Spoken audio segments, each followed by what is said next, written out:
The corporate chess game. When hip-hop legends weaponized business power, Jay-Z allegedly blocked 50 Cent from the Super Bowl. But Eminem said he wouldn't perform without him. What happened next changed everything we thought we knew about power in hip-hop. This isn't just another rap beef story. This is about what happens when childhood grudges become corporate weapons, when boardroom politics replace diss tracks, and when the biggest stages in America become battlegrounds for settling 25-year-old scores. Because while you were watching the halftime show, a war was being fought behind the scenes that most people never even knew was happening. The Super Bowl Power Play Expo Set Free 2022. Super Bowl Halftime Show. Dr. Dre, Snoop, Eminem, Mary J. Blige, Kendrick Lamar. And then, out of nowhere, 50 Cent hanging upside down doing that iconic pose from In Da Club.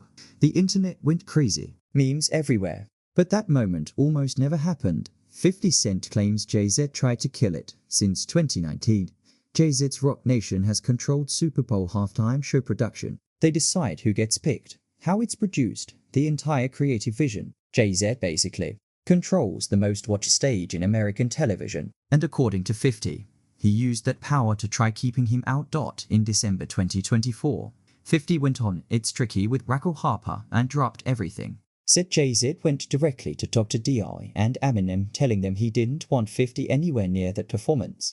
But here's where loyalty comes into play. Eminem apparently gave the NFL an ultimatum. No 50 Cent, no Eminem, one of hip-hop's biggest legends, was willing to walk away from the Super Bowl rather than abandon his friend. Think about that for a second. The halftime show almost lost one of its biggest draws because of alleged corporate gatekeeping. That's not petty beef anymore. That's business warfare that could have cost networks millions and made the NFL look terrible on their biggest night. 50s. People in the industry told him exactly where the resistance was coming from. Not the NFL. Rock Nation. Quick pause. Do you think Jay-Z was right to allegedly use his corporate position this way? Or should business and personal beef stay separate? Comment your take below. The corporate weaponization Erith's Super Bowl situation represents something bigger happening in hip-hop. We're watching the first generation of rapper moguls use corporate power to settle old street disputes. The rules changed when rappers became CEOs. Look at the pattern emerging. September 2024. Cameron and May speculated that Jay-Z blocked Lil Wayne from performing at the 2025 Super Bowl because of old beef. Same playbook, different target. Use your position to control who gets opportunities. This isn't the hip-hop your older brother grew up with. Back then, if you had problems, you made a diss track. You battled on the radio. You settled it in the streets or on wax. Now you make phone calls to corporate partners. You leverage business relationships. You use contracts and gatekeeping instead of bars and beats. 50 Cent has been crystal clear about what bothers him most. When competition moves past music into blocking business opportunities, that crosses a line. You're not just trying to outsell someone anymore. You're trying to destroy their ability to make money entirely.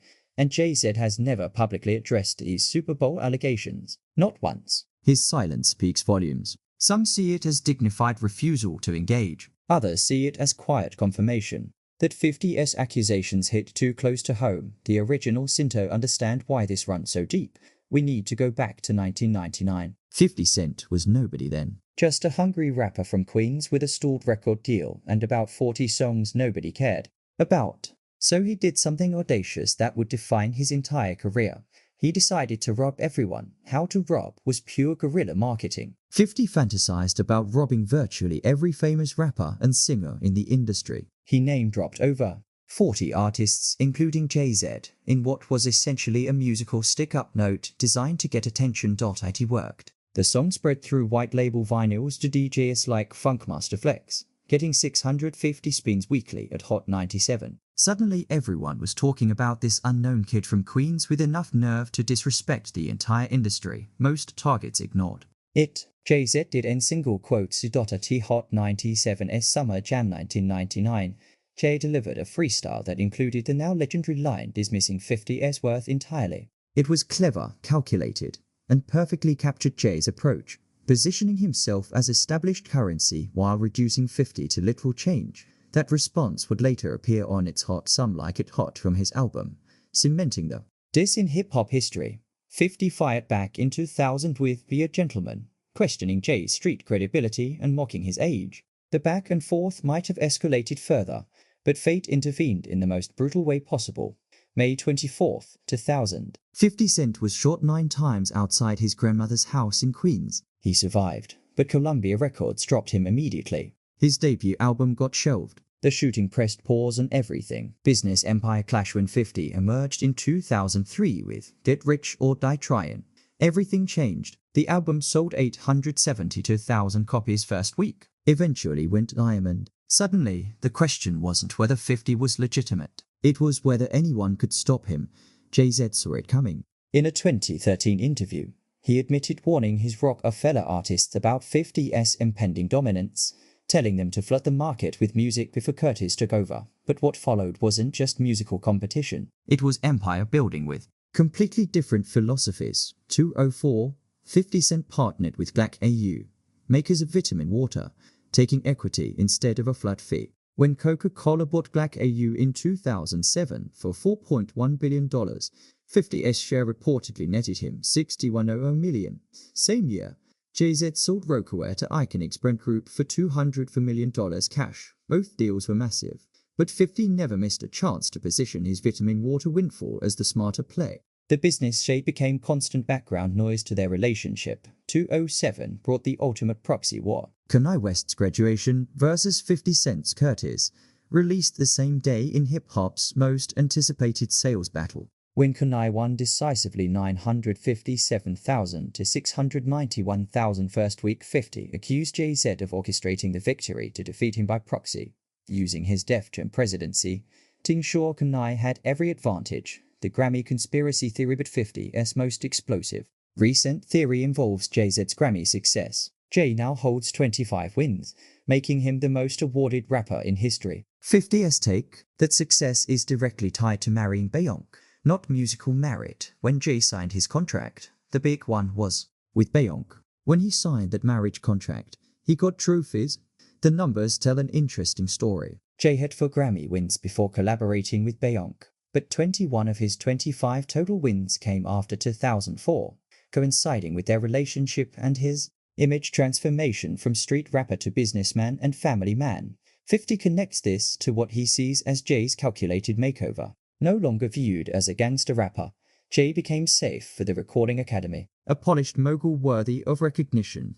This fits 50's broader critique of the Grammys rewarding image over authenticity. He points out that Tupac never won a Grammy, despite massive cultural influence, using it as evidence that the Academy values relationships and respectability over raw talent. Psychology of 2 different power styles. What we're really watching is a clash between 2 fundamentally different approaches to power and conflict.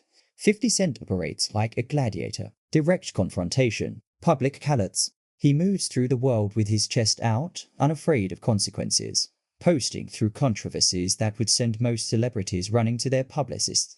Jay-Z operates like an emperor, strategic silence, corporate shields. He lets lawyers and business structures do the heavy lifting, rarely dignifying accusations with public responses.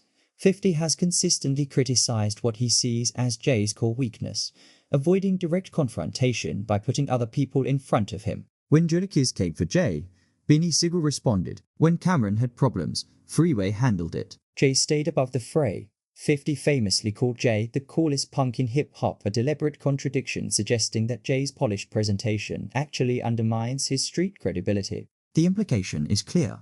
Jay plays the game differently, using corporate structures as shields instead of handling business directly. Whether that's strategic brilliance or weakness depends entirely on perspective. The modern battlefield nowadays, conflict plays out on social media instead of wax. 50's Instagram has become his primary weapon, posting memes about Jay's appearance, calling his music golf course music, basically suggesting Jay got old and out of touch with the streets that made him famous. The irony isn't lost on hip-hop observers. 2 men who rose from nothing, Marcy Projects and Queen Streets, building billion-dollar empires, should have mutual respect for each other's hustle. Instead, they've spent 25 years in a cold war that evolved from rap battles to corporate chess moves.